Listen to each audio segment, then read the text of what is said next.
di bagian barat Provinsi Jawa Timur, berdiri sebuah daerah yang kaya akan sejarah, budaya, dan perjuangan. Kota yang dikenal dengan julukan Kota Angin. Inilah Nganjuk, sebuah wilayah yang menyimpan kisah panjang sejak masa kerajaan kuno hingga era modern saat ini. Sejarah Nganjuk berawal dari sebuah prasasti kuno yang sangat terkenal, yaitu Prasasti Candilor yang bertahun 937 Masehi. Prasasti ini merupakan peninggalan masa pemerintahan Mpu Sinlot, pendiri Wangsa Isyana dari Kerajaan Mataram kuno di Jawa Timur. Dalam prasasti tersebut disebutkan istilah Anjuk Ladang. Kata Anjuk berarti tinggi atau kemenangan, sedangkan Ladang berarti tanah atau wilayah. Anjuk Ladang diberikan sebagai daerah perdikan atau wilayah bebas pajak, sebagai bentuk penghargaan atas jasa masyarakatnya dalam membantu kerajaan melawan serangan musuh. Seiring waktu, penyebutan Anjuk Ladang berubah menjadi Nganjuk seperti yang kita kenal sekarang.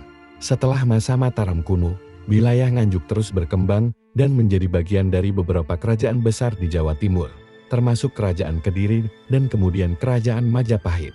Letaknya yang strategis di jalur penghubung antara Jawa Tengah dan Jawa Timur menjadikan Nganjuk sebagai wilayah penting dalam perdagangan dan pertanian.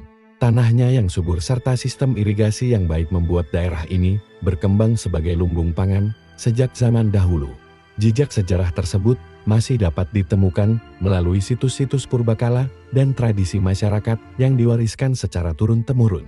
Memasuki abad ke-17 hingga abad ke-20, wilayah Nganjuk berada di bawah kekuasaan kolonial Belanda. Pada masa ini, sistem pemerintahan berubah mengikuti struktur administrasi Hindia Belanda. Nganjuk menjadi wilayah yang penting dalam sektor pertanian dan perkebunan.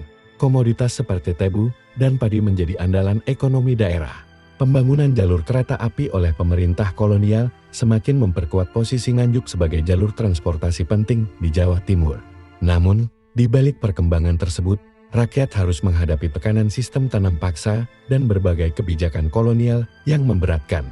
Saat Indonesia memproklamasikan kemerdekaannya pada 17 Agustus tahun 1945, semangat perjuangan juga berkobar di Nganjuk.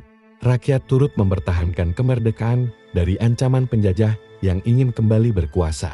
Berbagai perlawanan rakyat terjadi di wilayah Jawa Timur, termasuk di sekitar Nganjuk, sebagai bagian dari perjuangan besar mempertahankan kedaulatan Republik Indonesia. Semangat gotong royong dan persatuan menjadi kekuatan utama masyarakat dalam menghadapi masa-masa sulit tersebut. Kini, Nganjuk telah berkembang menjadi salah satu kabupaten di Provinsi Jawa Timur dengan pertumbuhan yang pesat di berbagai sektor.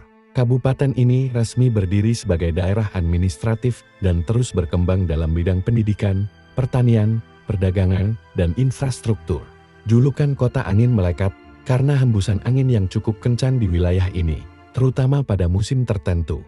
Beberapa destinasi wisata yang terkenal antara lain air terjun Sedudu di lereng Gunung Wilis, serta berbagai wisata alam dan budaya yang menjadi daya tarik masyarakat lokal maupun wisatawan. Selain kaya sejarah, Nganjuk juga memiliki budaya yang kuat. Kesenian tradisional, upacara adat, serta kuliner khas menjadi bagian dari identitas masyarakatnya. Nilai gotong royong, religiusitas, dan kebersamaan tetap terjaga hingga saat ini. Warisan sejarah Anjuk Ladang menjadi simbol kebanggaan masyarakat Nganjuk. Dari prasasti kuno hingga kota yang terus berkembang, Nganjuk adalah bukti bahwa sejarah dan kemajuan dapat berjalan berdampingan. Sebuah daerah yang lahir dari perjuangan, tumbuh dari kesuburan tanahnya, dan hidup dalam semangat masyarakatnya. Inilah Nganjuk, tanah Anjuk Ladang, tanah kemenangan.